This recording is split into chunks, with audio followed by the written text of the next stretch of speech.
2026 এটা শুধু আরেকটা বিশ্বকাপই নয়, এটা এমন একটা লড়াই যেখানে 48টা দল নামবে, কিন্তু শিরোপা লড়াইয়ে টিকবে মাত্র একটি দল। এই বিশ্বকাপে কোনো দুর্বল দল নেই, কিন্তু কিছু দল আছে যাদের বিপক্ষে খেলতে নামার আগেই ড্রেসিং রুমে নেমে আসে প্রচন্ড চাপ। ডিফেন্ডাররা জানে একটা ভুল মানেই ম্যাচ শেষ, মিডফিল্ডাররা জানে এক সেকেন্ড দেরি মানেই গোল, আর গোলকিপাররা জানেন আজ তাদের রাতটা লম্বা হতে যাচ্ছে। এটা শুধু স্কিলের লড়াই না, এটা মেন্টাল শক্তির লড়াই, এটা ইতিহাস লেখার মঞ্চ।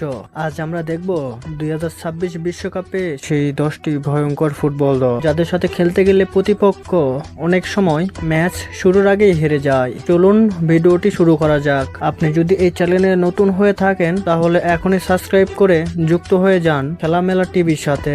নাম্বার 10, ক্রোয়েশিয়া এমন এক দল যাদের কখনোই হালকা করে দেখার সুযোগ নেই। ওরা বড় তারকায় ভরপুর না, কিন্তু ওদের সবচেয়ে বড় শক্তি ম্যাচ রিডিং। মিডফিল্ডে বল গেলে মনে হয় ওরা এক ধাপ এগিয়ে চিন্তা করছে।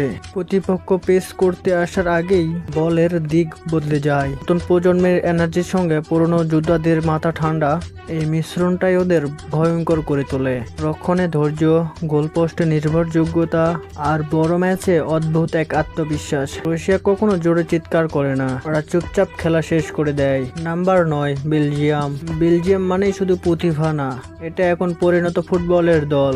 গোল্ডেন জেনারেশনের অভিজ্ঞতা আর নতুন প্রজন্মের ক্ষুধা, এই দুয়ে মিলে তৈরি হয়েছে একটি ভয়ঙ্কর কম্বিনেশন। মিডফিল্ডের প্রেসিং এত দ্রুত যে প্রতিপক্ষের শেপ ভেঙে যায়। আক্রমণে এক মুহূর্তের সুযোগ ম্যাচের ফল বদলে দিতে পারে।